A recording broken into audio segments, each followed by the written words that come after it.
Imam Ahmad rahimahullah, murid Imam Syafi'i, pernah satu waktu beliau, ini bagaimana kalau kita kenal punya Tuhan Allah, dan bagaimana kalau kita bergantung padanya, Allah akan penuhi kebutuhan kita.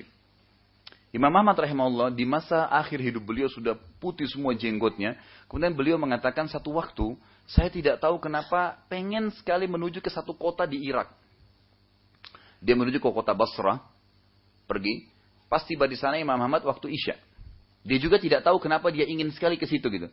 Enggak ada janjian sama orang, enggak ada hajat. Tapi ingin sekali ke sana. Imam Ahmad pergi sendiri.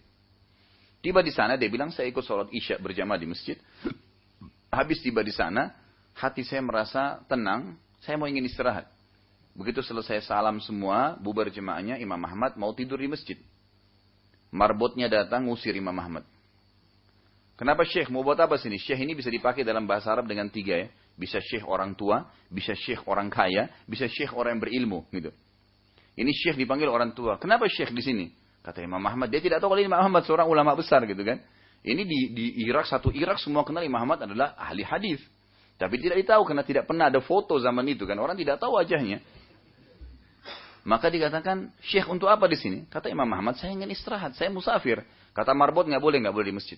Imam Ahmad bilang, saya didorong-dorong oleh orang itu. Suruh keluar dari masjid.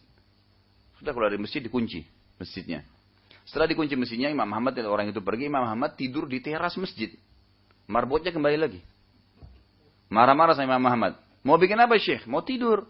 Musafir. Dalam masjid nggak boleh. Ini teras masjid. Nggak boleh juga teras masjid. Diusir. Imam Ahmad bilang, saya didorong-dorong sampai ke jalanan. Sudah didorong sampai jalanan. Ini semua dari rentetan kisah ya. Ini menjawab bagaimana orang yang dekat dengan Allah sampai seperti ini, ya. Didorong sampai ke jalanan. Lalu di sebelah masjid ada satu penjual roti. Penjual roti ini jemaah sekalian lagi buat adonan roti sambil lihat Imam Ahmad didorong-dorong oleh marbot tadi. Waktu sampai di jalanan orang itu bilang, "Syekh," dipanggil dari jauh.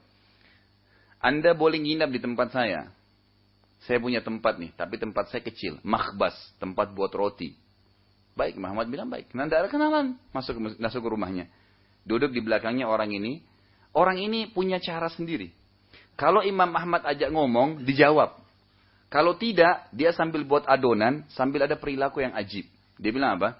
Astagfirullah. Astagfirullah. Taruh garam, astagfirullah. Pecahin telur, astagfirullah. Campur gandum, astagfirullah. Astagfirullah terus. Imam Ahmad perhatikan. Ini satu adonan bisa 100 astagfirullah gitu. Muhammad bilang, sudah berapa lama kamu lakukan ini? Orang itu bilang, sudah lama. Saya udah jual roti ini 30 tahun. Jadi semenjak itu saya lakukan. Muhammad bilang, ma samaratu fi'luk. Apa hasil dari perbuatanmu ini? Ada hasilnya nggak? Kata orang itu apa? Tidak ada sesuatu yang saya minta kepada Allah kecuali dikabulkan. Semua yang saya bilang, ya Allah, langsung terima. Dengan istighfar itu. Dan ini memang kan sabda Nabi SAW.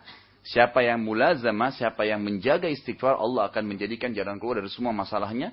Dan Allah akan berikan rezeki dari tempat tidak disangka-sangka. Lalu Imam Ahmad, lalu dia bilang, semua dikabulkan oleh Allah. Kecuali satu, kata orang ini. Masih ada satu yang belum Allah kasih. Imam Ahmad tanya, apa itu? Saya minta kepada Allah dipertemukan dengan Imam Ahmad. Kisah nyata. Imam Ahmad langsung bertakbir Allahu Akbar. Allah mendatangkan saya dari Baghdad. Pergi ke Basra. Dan didorong-dorong oleh marbot masjid ke jalanan karena istighfarmu. Didatangkan oleh Allah. Ya, Imam Ahmad seorang ulama besar. Orang ini penjual roti. Didatangkan karena istighfarnya. Hubungannya dengan Allah Azza wa Jalla. Jadi orang kalau kenal Tuhannya. Maka itu luar biasa. Dia akan terpenuhi semua kebutuhannya. Dan kebahagiaannya luar biasa.